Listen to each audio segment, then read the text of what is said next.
भाई बता दो किसी को अगर पीना हो तो कहाँ आना पड़ेगा? Jama Masjid 2 number gate.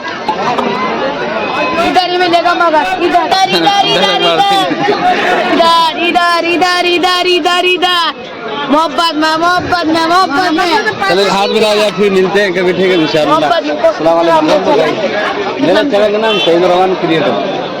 मोहब्बत में मोहब्बत।